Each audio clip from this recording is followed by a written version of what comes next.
반갑습니다. 금강경을 읽고 시작할게요. 금강경 1페이지 1장하고 2장을 함께 읽고 시작하도록 하겠습니다. 왕사문을 좀 받으시고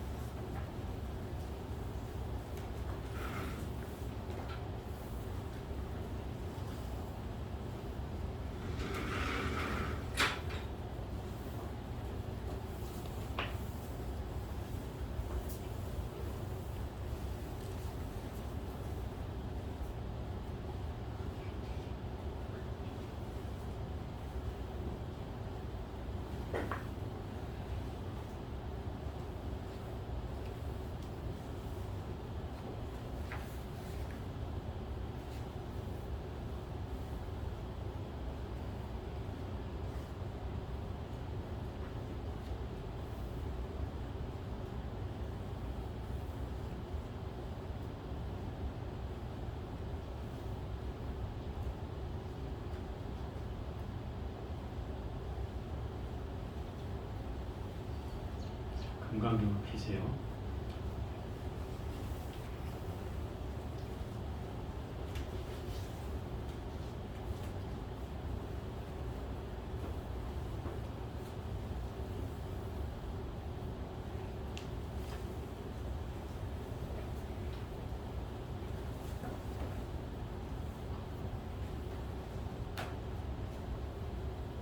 (1페이지) 금강반야 바라밀경 제1법회가 열리는 이유 이와 같이 나는 들었습니다. 한때에 부처님께서 사이국 기수국 고도원에서 대중 1250인과 함께 계셨습니다. 그때 세존께서 공양할 즈음에 가사를 입고 바루를 들고 사위대성에 들어가 그 성 안에 차례로 걸식을 마치고 본래 자리로 돌아와 공양을 드신 가사와 바루를 거두고 발을 씻고는 자리를 펴고 앉으셨습니다. 제2선현 수고리가 법을 정하다 그때 장로 수고리가 대중 가운데 있다가 자리에서 일어나 오른쪽 어깨를 드러내 오른 무릎을 땅에 대고 앞장 공경하며 부처님께 여쭈었습니다. 이유하십니다. 세존이시 연예께서는 모든 모살을 잘 보살펴 주시고 모든 모살에게 잘 당부하십니다. 세존이시여 안육 따라 삼맥삼보이심을 낸 선남자 선여인은 마땅히 어떻게 머물고 어떻게 그 마음을 다스려야 합니까? 부처님께서 이르셨습니다. 착하고 착하다 수보리여 그대가 말한 것처럼 열애는 모든 보살을 잘 보살펴주고 잘 당부하니 그대는 이제 자세히 들어라. 마땅히 그대를 위해 설할주리라. 한우 따라 삼맥삼보리심을 낸 선남자 선여인은 마땅히 이와 같이 머무르고 이와 같이 그 마음을 다스려야 하느니라. 그러겠습니다. 세존이시여 즐거이 듣고자 합니다.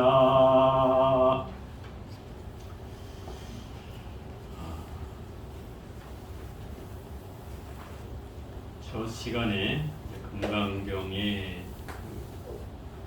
개요에 대해서 여러분한테 말씀을 드렸는데 또 까먹었을까봐 제가 잠깐 또 설명을 하고 시작하겠습니다. 이 금강경은 지혜를 얘기하는 경전이죠. 그 지혜가 바로 바냐바라밀이고 이 바냐바라밀은 바로 깨달음을 얻는 근거가 되기도 하고 초석이 되기도 합니다. 이 바냐바라밀을 얻는다는 것은 우리가 상을 없애는 것과 같은 말입니다. 그래서 아상인상, 중생상, 수자상을 없앤다는 것은 결국은 전체적으로는 내 아상을 깨트리는 일이고, 그 아상을 깨트리는 일을 우리는 무상이라 하고, 그 무상은 또 무주를 근본으로 하고, 또 무주는 결국 묘행을 또 근본으로 용을 삼아서 결국 이 금강경에서 얘기하는 가르침의 핵심은 바로 공을 얘기하고 있는 경전이다. 나를 없애는 것이 바로 공을 실천하는 것이다. 이렇게 요약을 해봅니다. 우선 이 제1부는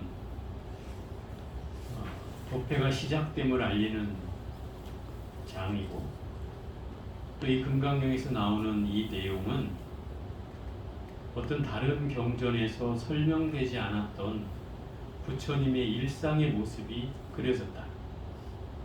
제일 독특한 부분이 그거예요. 물론 부처님이 이렇게 하셨을 거라는 것은 누구나 다 알고 있지만, 그러나 경전 어디에도 부처님의 일상을 이렇게 자세하게 탁발을 나가서 탁발을 해와가지고 돌아와서 그 공양을 드시고 발을 씻으시고 자리를 펴고 앉으신 그런 장면 자체가 나오지 않는다. 어느 경전에도. 그러니 이 경전에 나오는 이유가 있더라 이 말인 거죠. 그것을 여러분들이 이해해야 이 금강경을 이해하게 된다. 이 법회는 결국은 누구로부터 시작되는가 하면 아난이라는 제자로부터 시작돼요. 아난이 누구예요? 부처님을 마지막까지 보좌를 했던, 요즘 말로 치면 수석 비서관이다 이 말이에요. 이 아난존자는 다문제일이잖아요. 10대 제자 중에 다문제일이다. 다문이라는 건 뭐예요? 한번 들으면 잊어버리질 않아. 또 박식하다 이 말이에요. 한번 들으면 그걸 총명하게 다 기억하고 있을 뿐만 아니라 그것을 또 부처님 돌아가시고 난 이후에도 그것을 제일 먼저 설했던 사람이다. 근데 안타깝게도 이 아난존자는 부처님 당시에 부처님이 살아계실 때는 깨닫지 못했어요. 아라한이 되지 못했어요. 부처님을 시봉하느라 공부할 새도 없었겠죠. 근데 부처님이 돌아가시고 나자 부처님의 상수 제자가 누군지 알아요? 부처님의 법을 이은 사람이 있어요. 누구예요? 이거 모르면 안 되는데. 가섭존자예요. 가섭존자. 마하가섭이라고 하는 이 가섭존자. 가섭존자가 부처님의 법을 이은 사람, 10대 제자 중에 유일무이한 사람이다. 그 가섭존자가 법을 잇고 나서 부처님이 돌아가시자 이제 회의를 결집하는 거죠. 당연히 모든 아라한들을 불러 모았어요. 부처님의 제자가 수없이 많지만 그 중에 아라한이 된 사람들만 모았다. 아라한이라는 건 이미 부처님 다음 가는 수행의 지위를 얻은 사람들이고, 그분들은 법사의 자격이 있었고 다른 대중을 교화할 수 있는 자격이 있는 사람들이었어요. 그래서 그 아라한들을 불러 모았는데 거기에 500여 명의 아라한이 결집을 하는데 모였다 이 말이에요. 근데 아난존자는 부처님 말씀을 지근거리에서 제일 많이 들었던 사람인데도 불구하고 여기에 들어갈 수가 없는 거예요. 왜요?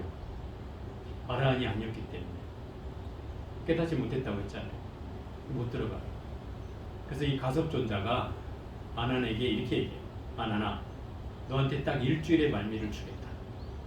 일주일 동안 네가 한 소식을 해가지고 돌아오면 그때 이 자리에 참여시키겠다. 이 말을 듣고 아난존자는 분심을 일으켰어요. 부처님 당시 때도 깨달음 얻지 못했던 이 아난이 이 가섭존자의 말에 분심을 일으켜서 그 자리로부터 돌아가가지고 일주일 동안을 잠을 안 자고 정진했다. 잠이 오면 걸으면서, 잠이 안 오면 앉아서 끊임없이 안고서고를 반복하면서 정진을 한 끝에 일주일 만에 깨달음을 얻게 되는 거예요. 그래서 다 가섭존자한테 인가를 받아요. 가섭이 이제 알잖아요. 아란이 됐으니까. 부처님이 또 상수 제자. 그래서 아난존자는 부처님의 제자이기도 하지만 가섭의 제자이기도 해요. 그래서 법맥으로 치면 부처님의 법이 우리나라까지 이렇게 이어져 온 것을 법맥이라고 해요. 법맥. 법이 흘러온 맥이 있다 이 말이에요. 그 흐름의 맥을 치면 제일 부처님의 상수 제자가 가섭존자고 그 가섭의 제자가 아난존자예요. 그러니까 부처님의 법을 이 아난존자는 이은 게 아니에요. 부처님 법을 들었을 뿐이죠. 그러니까 부처님이 실제 제자이긴 하지만 그러나 법을 이은 건 가섭의 법을 이었다. 그래서 법맥으로 보면 3대 이 종사가 되는 거예요. 아난존자가. 그 법맥에 그렇게 나와요. 어찌 됐든 이 아난존자가 500명의 그 아라한 결집회의에 들어가서 경전에 대해서는 아난존자가 설을 하고 또 율에 대해서는 오바리존자라고 지계제일 오바리존자가 계율에 대해서는 얘기해요. 이렇게 두 명이 대중들 500명의 대중 앞에서 부처님이 육하원칙이 있어요. 육하원칙이 있어야 돼요. 그 육하원칙은 뭐냐면 첫째는 신이라고 하는 건데 믿음이라는 뜻이에요. 진리를 믿는 마음으로 해야 된다는 거고 두 번째는 듣는 사람이 있어요. 누가 들었느냐. 그 다음에 세 번째는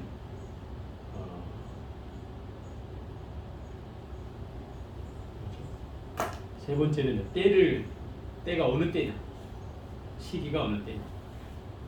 그 다음에 누가 설했느냐, 주인공이 누구냐. 그 다음에 장소가 어디냐. 그 다음에 어떤 대중과 함께 했느냐. 이 6가지를 이 경전을 설할 때는 반드시 들어가야 되는 거예요. 그래서 제일 첫 대목이 뭐냐면 여시야문이라는 말이죠. 여시야문. 그죠? 모든 경전에는 다 이 여시야문으로 시작되게 돼 있어요. 이 말이 그 믿음과 그 다음에 그 누가 그걸 들었는지를 설명해 주는 두 가지가 나오는 대목이에요. 여시야문이라는 말은 범어로 그대로 말하면 이와 같이 나에게 들렸으니 이런 뜻이에요. 범어로 말하면 이게 나에게 들렸으니 그 들은 사람이 누구예요? 나가. 아난존자예요. 아난존자. 그래서 이 말을 우리말로 쉽게 풀자면 이와 같이 나는 들었습니다. 아난이 대중들 앞에 모아놓고 설명하는 부분. 여기서 일시에 한때에 이렇게 나오는데 일시에는 그런 얘기예요. 중생과 부처님이 서로 법문을 주고받을 때, 그죠? 법문을 하게 될 때 그 중생이 그 가르침을 듣고 뭔가 서로 개합이 되는 때를 말해요. 어느 때를 한정하는 것이 아니라 그 법문으로 스승과 제자가 한 때를 이룰 때, 그걸 일시에라고 한다. 한때에 부처님께서 사위국, 비수국, 고도곤의 사위국은 인도 당시에 부처님 당시에 16강대국 가운데 제일 큰 나라 중에 하나예요. 사위국. 그리고 이 사위국을 지금은 인도의 쉬라바스티라는 도시로 기원정사가 있는 불교의 두 번째 사원을 지었던 기원정사가 있는 장소가 바로 이 사위성이에요. 이 사위성은 저도 가봤는데 꽤 넓습니다. 지금 완전 덤불로만 뒤덮여 있고 개발도 안 돼 있는 성으로 그냥 성의 흔적만 남아 있고 안에는 다 덤불로 다 뒤집어서 써 있어요. 근데 이 사위국이라는 나라에 기수국 고도곤이라는 말은 무슨 이야기냐면 기수국 고도곤 여러분 맨날 읽으면서 이게 무슨 말인지 잘 모르죠. 기수국 고도곤은 기라고 하는 말은 태자의 이름이 태자의 이름이 기타 태자라는 분이 있었어요. 기타 태자. 또 수라고 하는 건 수달타 장자예요. 이 두 사람이 여기에 등장해요. 그 이름의 앞 글자만 땄다 이 말을 기수라는 거. 그럼 왜 이 사람들이 등장하느냐면 그 중림정사가 그 마가다국 16강대국 중에 쌍벽을 이뤘던 이 사회국가 쌍벽을 이뤘던 나라가 있는데 그게 마가다국이에요. 이 나라는 그 어디입니까? 제 지명이 생각이 안 나요. 어쨌든 그 마가다국의 그 절을 왕이 그 마가다국의 왕이 누구였냐면 빈비사라 왕이라는 경전에 많이 등장하는 왕이에요. 이 왕이 부처님과 나이가 똑같아요. 부처님하고 그래갖고 거의 부처님이 되기 전에 이 빈비사라 왕이 찾아왔어요. 카필라국의 왕자가 출가했다는 소식을 듣고 이 빈비사라 왕이 찾아왔어요. 그 사람을 만나서 이렇게 대화를 나눠보니 훌륭한 사람이다. 자기하고 나이도 같고 하니까 이 빈비사람이 이제 권유를 하는 거죠. 우리나라 땅덩어리가 꽤 넓은데 나하고 반을 나눠서 영토를 나눠서 같이 왕노릇 합시다. 내가 반을 떼어주겠어. 이 수행 그만두고 저하고 같이 합시다. 이렇게 권한 거예요. 근데 부처님이 이미 그게 뜻이 있었으면 뭐 카필라국이 있었겠죠. 당연히 그걸 정중히 거절하니까 빈비사람이 그렇게 얘기를 해요. 만약에 그러면 당신이 성현이 되거든, 뭐 부처가 되거든 꼭 나를 제일 먼저 제도해 주시오. 나에게 부처님 가르침을 들려주시오. 이렇게 부탁을 하고 갔어요. 그리고 당연히 부처님이 제일 먼저 찾아올 줄 알았지만 부처님이 떠올린 사람은 그 빈비사람이 아니었어요.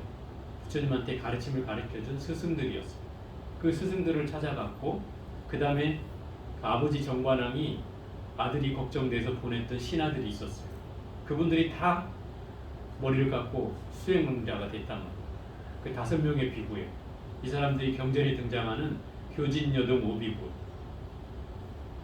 이 사람들이 다 고행주의자였어요. 근데 부처님이 고행을 포기하고 다른 수행을, 당신이 알맞은 수행을, 중도 수행을 하기 시작하자 떠나버렸죠. 그래서 그들을 제일 먼저 떠올린 거예요. 스승들이 이미 돌아가셨고 세 번째로 떠올린 게 바로 5명의 고행주의자였어요.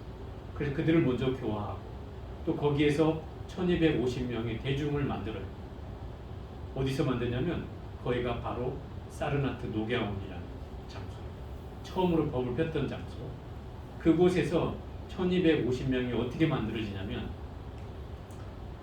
처음에 그 야사라는 장자의 아들이 숲속에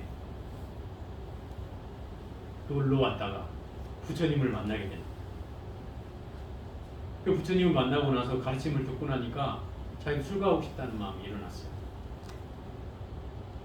그래갖고 친구들하고 모여 앉아서 막 무슨 파티를 하는 와중인데 술을 많이 먹었죠. 그러고 나서 찾아온 곳이 또 부처님이었어요. 그 부처님을 만나고 나니까 집에 가기 싫은 거죠. 그 자리에서 출가를 해버려요. 신발이 뭐고 다 팽개쳐 놓고 부처님은 출가를 하고 나죠. 그런 다음 날이 됐는데 집안이 발칵 뒤집힌 거죠. 이 장자의 아들이 없어져서 나타나지도 않고 있으니 친구들하고 뭐 술 파티 한다고 갔는데 안 나타난 거죠. 그 친구들한테 물으니까 다 모른다고 하고.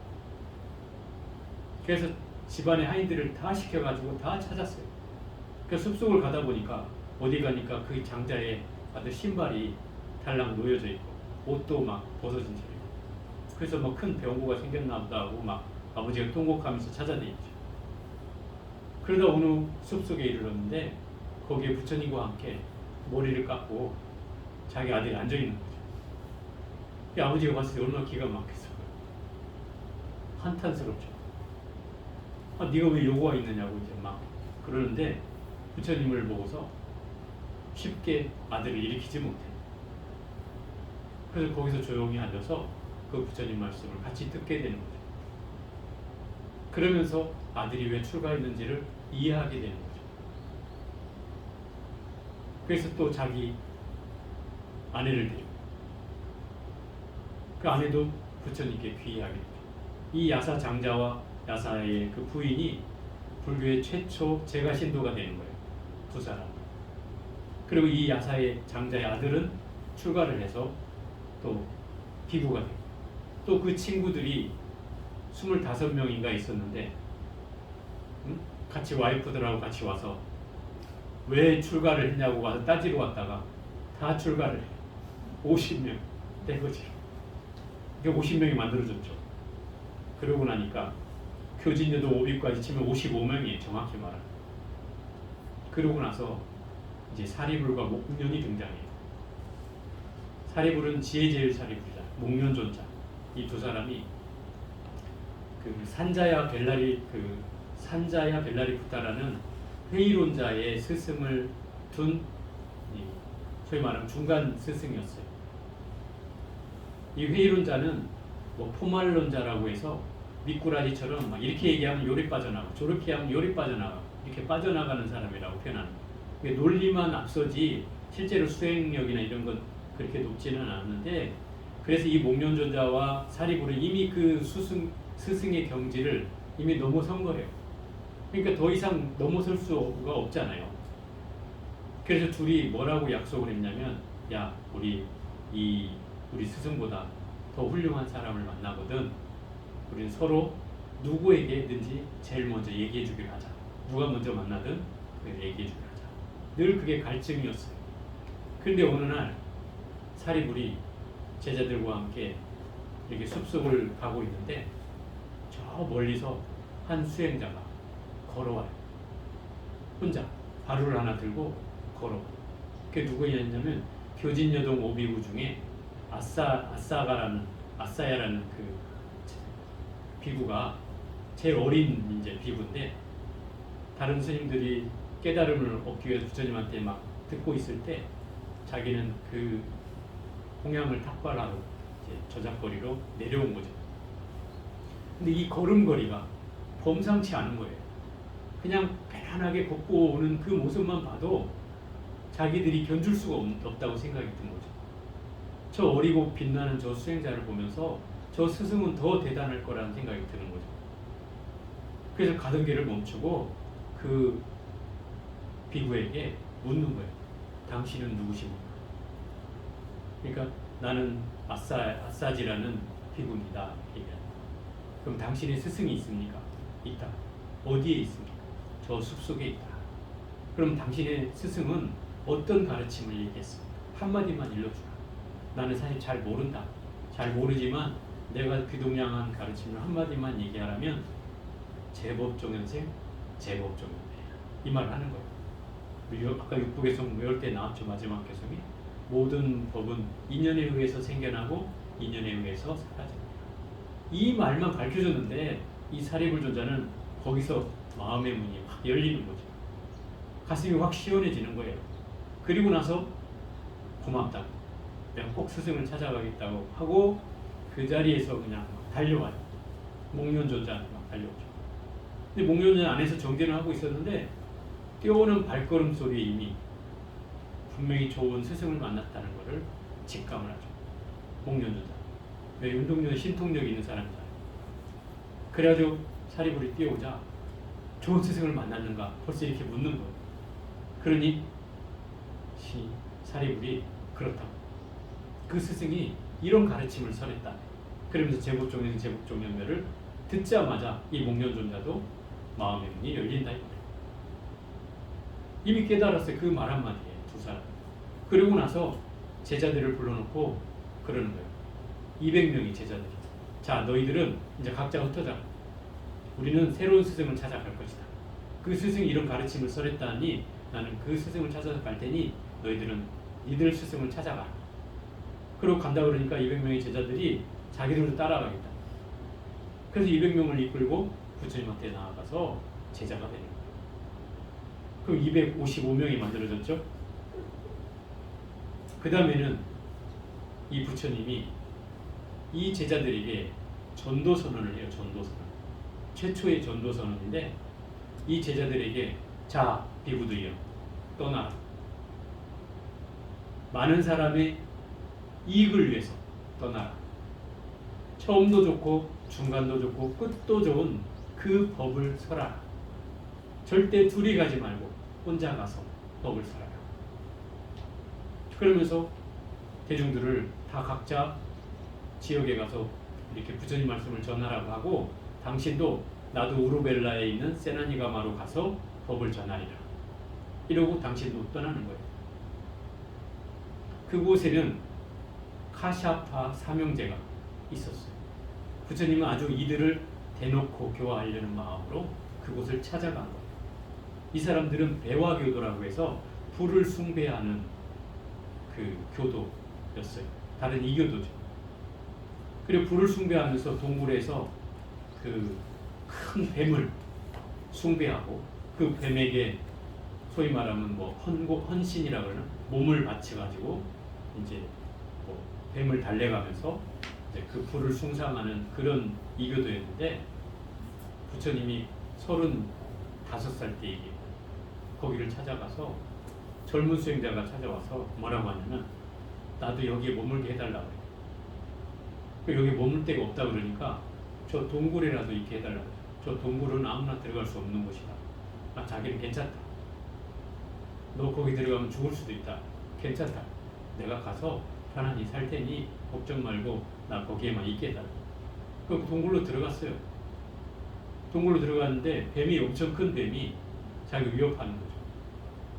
뭐 부처님이야 신통력이 있었으니 그 뱀을 요만하게 만들어가지고 요만한 항아리에 집어넣어놨어요. 애완동물로 만들어놨어요. 그리고 다음날 죽었을 거라고 하고 찾아봤더니 너무 편안하게 앉아 계신 거죠.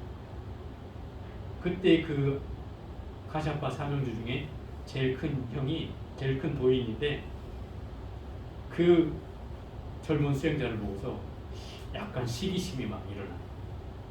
시기심이, 약간 질투 같은 시기심이.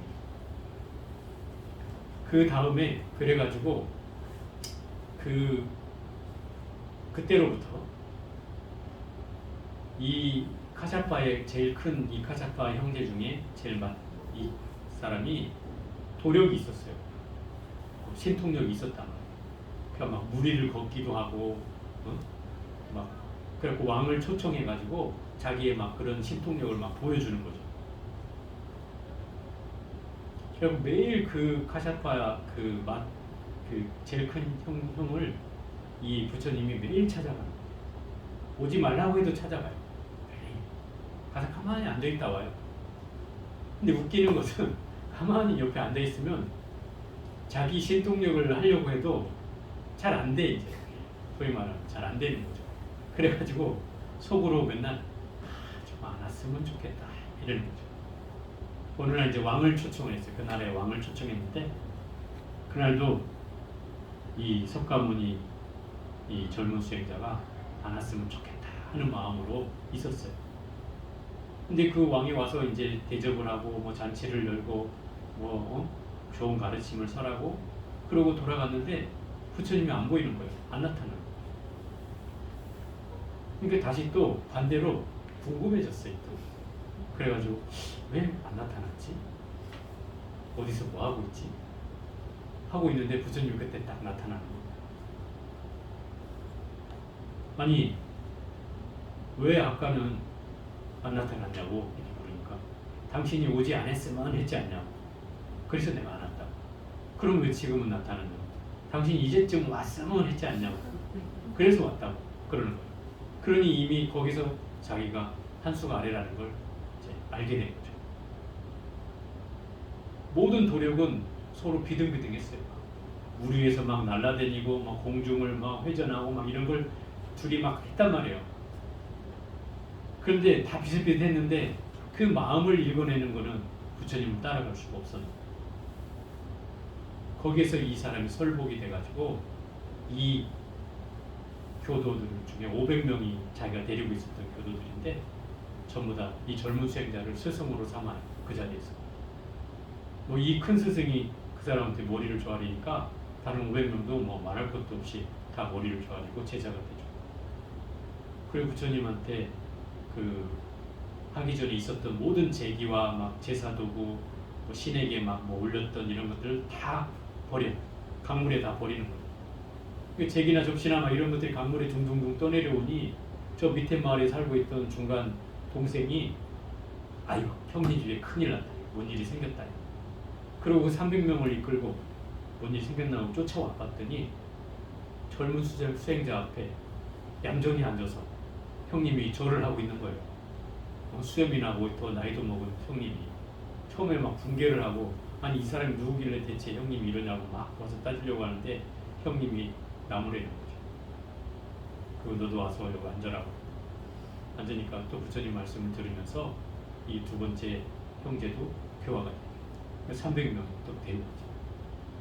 그리고 또 이 중간 마을에 있던 이 중간 형이 다 제기를 다 버리고 다 하니까 저 아래 마을에 있던 막내가 또 제기랑 막 다 떠내려오니까 자기도 또 무슨 일이 났나 싶어서 그 200명의 제자를 데리고 또 와요. 또 그 사명제가 그래서 부처님께 귀하게 되는 거죠. 그 1000명이 만들어지는 거예요. 그래서 우리가 이 금강경에 나오는 1250명의 피부는 요때 만들어진 걸 말하는 거예요. 정확히 말하면 1255명이죠. 근데 그냥 1250이라고 얘기하는 거예요. 물론 이 이후에는 뭐 부처님의 제자가 수없이 만들어지니까 이때의 대중을 가리켜서 1250대중이라고 하는 거다. 그리고 이 기수국 고도곤이라고 하는 것은 기타 태자가 이 기원정사가 어떻게 만들어지냐면 수달타 장자라는 사람이 있었어요. 그 사람이 마가다고 아까 말한 그 중림정사 세계 불교 최초로 지어진 사찰 빈비사라 왕이 지었던 그 사찰에 초대를 받아 갔다가 그 절을 보고 놀란 거예요. 수달타 장자. 자기는 사이국의 부호인데 대부호인데 다 이웃나라 갔더니 절이 너무나 화려하고 너무 크고 너무 부러운 거죠. 부처님이 머물 수 있는 장소를 너무 잘 지어놓은 거예요. 그래서 자기가 오면서 발언을 한 거예요. 나도 부자인데 내가 꼭 부처님의 절을 지어주고 말이야. 이런 마음을 가지고 돌아왔어요. 그래서 어디다 절을 할 수 있는가를 막 물색하고 다녔어요. 그 보니까 아주 그 사위성 바깥에 조용한 숲속에 동산이 있는데 거기다가 딱 절을 지으면 좋을 것 같아요. 근데 그 땅이 자기 땅이 아니에요. 그 땅을 수소문해 보니 태자의 땅이에요. 그 나라 태자의. 그래서 그 태자를 만나러 가요. 태자한테 나한테 이 땅을 파시오. 내가 돈 얼마나 더 주겠어. 내가 왜 팔아? 안 팔아? 그런 거죠. 그래가지고 그때부터 계속 태자를 회유하는 거예요. 제발 이 땅을 파시오. 그러니까 이 태자가 뭐라고 얘기하냐면 그래? 그러면 황금으로 이 동산에 다 깔아. 그럼 내가 팔게. 이런 거예요. 그 말을 들은 이 수달타 장자가 그런 거죠. 그래? 그럼 내가 금을 만들겠어. 그러니까 재련소를 만들어. 그 동산 앞에다가 재련소를 만들어가지고 금을 막 찍어내는 거예요. 그러니까 그걸로부터 깔기 시작하는 거예요. 그 동산이 얼마나 큰데요. 그거를 깔기 시작하니까 소문이 날 거 아니에요? 그 태자가 찾아가요.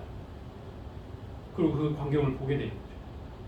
대체 이 사람이 왜 이 동산을 살려고 하지? 이게 궁금해진 거예요. 다시 물어요. 수달타 장자요. 당신 어찌하여 이 땅을 황금을 들여서라도 살려고 하는가?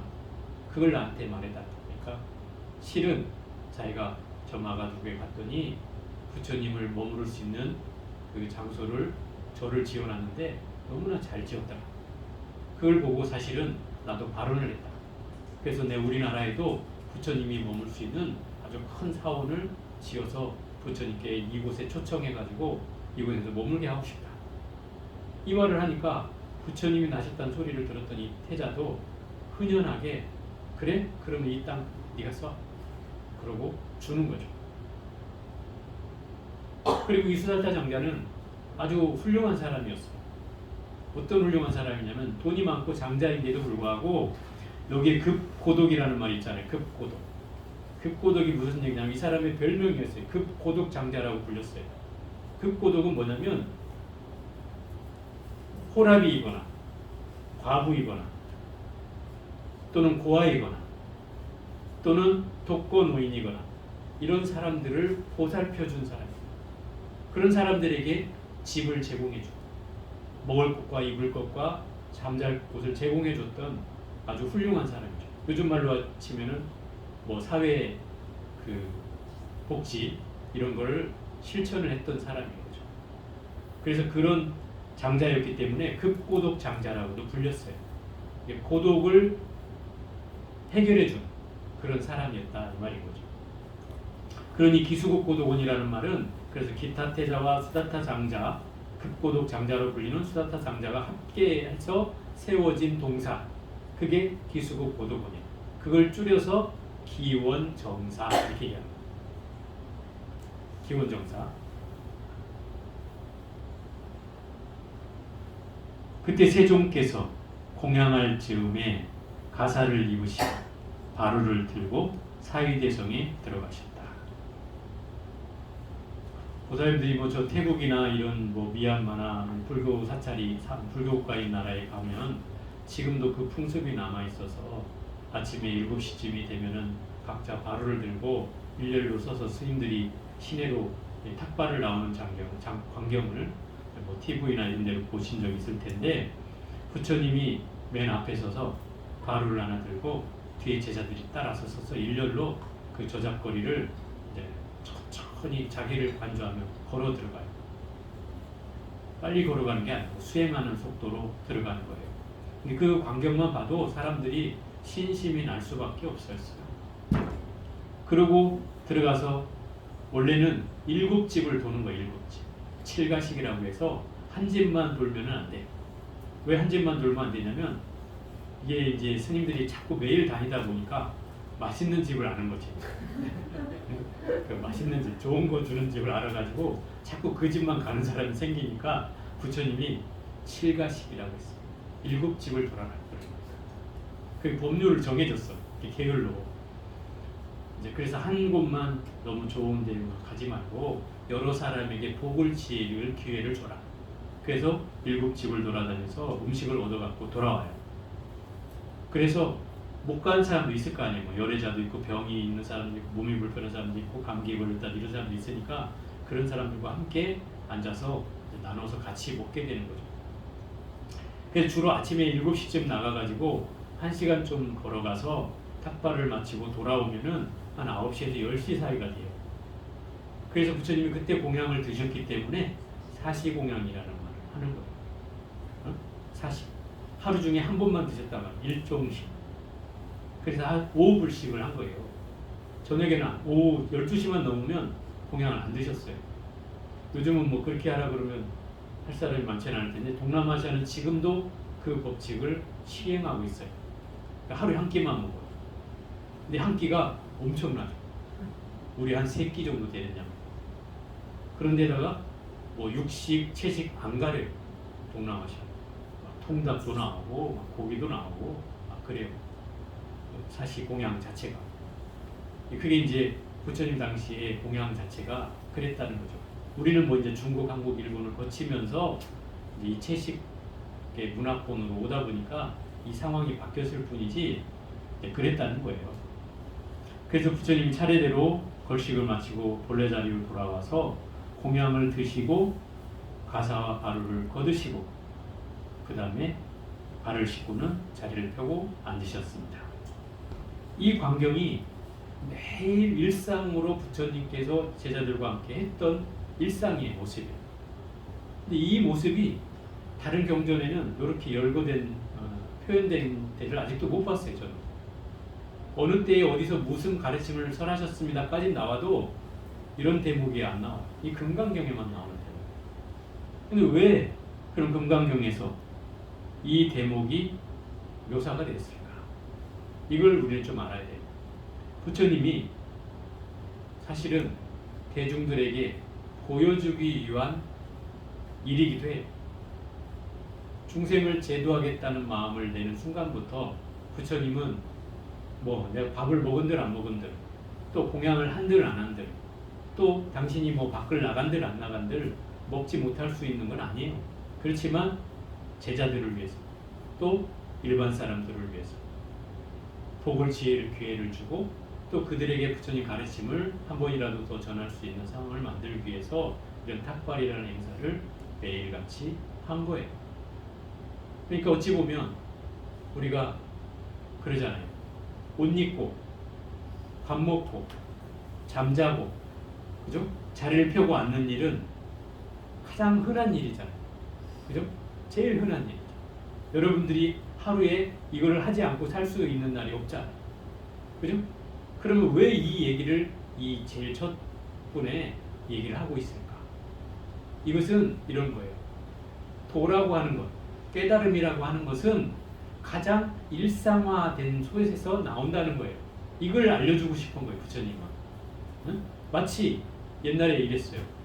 중국의 한 도인이 당신의 도는 어떤 것입니까? 나도 도를 깨닫고 싶으니 도를 좀 알려주십시오. 이렇게 물으니까 그 도인이 뭐라고 했냐면 배고프면 밥 먹고 졸리면 잠자고 목마르면 물 마시고 그게 나의 도의 전부일세. 이렇게 얘기하는 거예요. 그러니까 배고플 때 밥 먹고 목마를 때 물 마시고 잠자고 싶을 때 잠자는 것은 누구나 가능한 일 아니에요? 그죠? 이렇게 얘기를 하니까 그 도인이 그러는 거죠. 너 배고플 때 밥만 먹을 수 있어? 목마를 때 물만 마실 수 있어요? 잠을 때 잠만 잘 수 있느냐? 다시 한번 바꿔서 얘기해 볼게. 이렇게 얘기하니까 잘 이해가 안 되는 모양인데 밥 먹을 때 여러분 밥만 집중하고 먹냐고요. 오만 망상을 다 하면서 밥을 먹잖아요. 밥이 코로 들어가는지 귀로 들어가는지 모른 채, 그죠? 보통 사람은 이렇다 이 말이에요. 또 물 마실 때 물만 마시는 게 아니고 물 마시면서도 별 생각을 또 다 한다 이 말이죠. 잠을 잘 때 또 잠만 자냐? 아니잖아요. 오만 꿈은 또 다 꾸잖아요. 기억도 못 하겠지만 결국 그렇듯이 도인이라는 것은 그 상황에 집중하고 충분히 그 상황에 몰입되어 있을 때를 그걸 도라고 한다 이 말이에요. 그러니 이것을 일러서 평상심이 바로 도다 이렇게 얘기하는 거예요. 평상심이라는 건 뭐예요? 평상시에 내가 하고 있는 그 마음이 바로 도다. 특별히 뭔가를 내가 얻으려고 하는 이 마음은 이미 도에서 어긋난 것이다. 그러면 그 평상심이라는 건 뭐예요? 뭘 하려는 마음이 아닌 거예요. 이미 하려고 하는 마음은 이미 그것은 꾸며진 마음이고 인위적인 마음인 거죠. 그냥 하지 않아도 되는 그 마음이 도다 이 말인 거예요. 자연히 흐르는 마음, 거기에 집중이 되기만 하면 그게 도다. 밥 먹을 때 밥만 먹고 잠잘 때 잠만 자고 목마를 때 물만 마실 수 있는 그것을 도라. 그러면 부처님이 보여준 이 일상의 모습은 바로 이게 도임을 얘기해 주는 모습입니다. 특별히 불교가 거창한 걸 얘기하고 있는 것 같지만 실상은 이 일상을 벗어난 적이 없다 이 말인 거예요. 이것을 이해해야 이 금강경을 시작하는 데 있어서 제일 중요한 요소예요. 우리의 삶을 떠난 게 없어요. 불교는 절대로 우리의 삶을 떠나서 얘기하지 않아요. 철저하게 우리 삶 속에 있어요. 물론 언어적으로 여러분들이 이해하기 힘든 말들도 있고 또 뭔가 평소에 들어보지 못한 말들이 있을 뿐이지 실상 우리의 삶을 벗어나서 부처님이 얘기하고 있지는 않다는 거예요.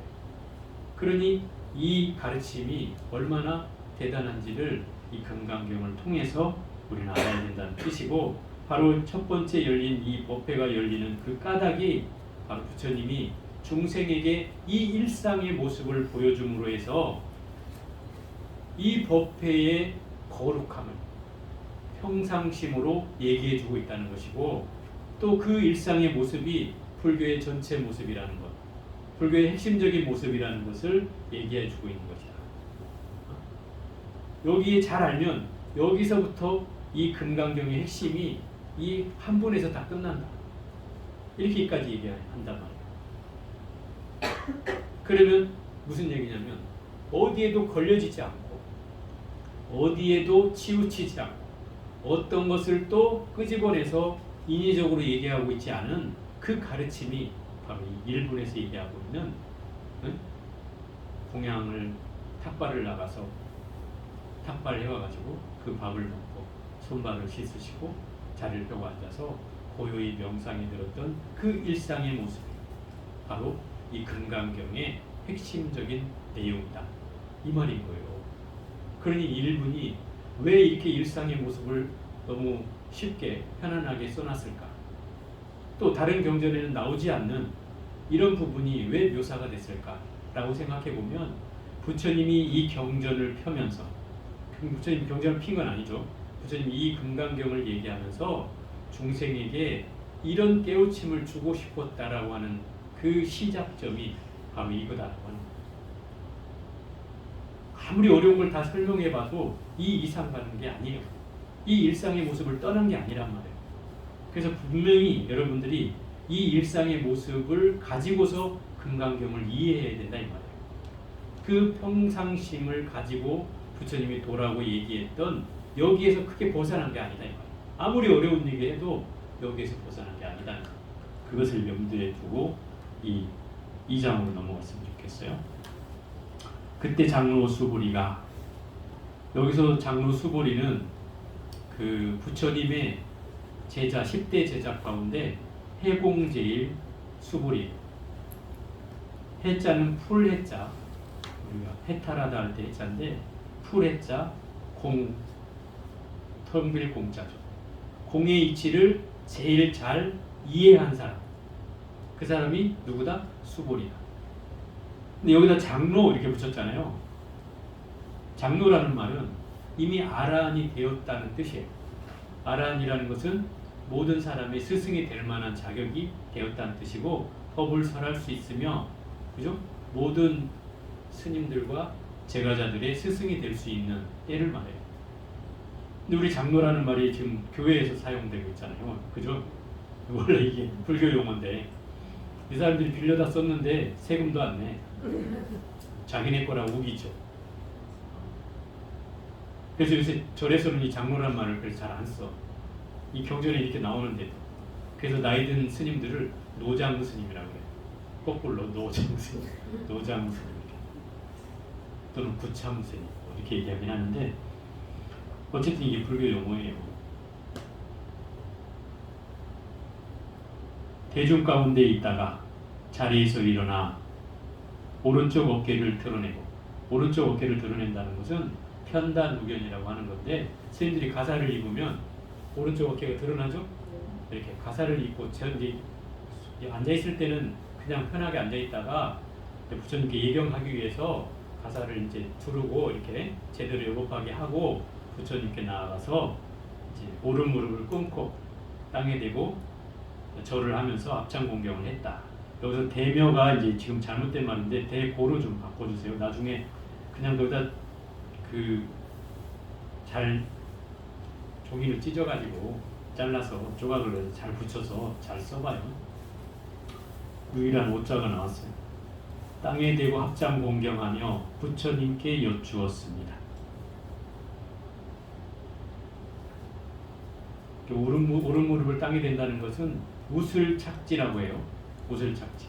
어른 스님이나 지금도 이제 스님들이 어른 스님이나 어른들 앞에서 뭐 과일을 내든 차를 내든지 예의를 갖춰야 될 때는 이렇게 오른 무릎을 꿇고 이렇게 해요.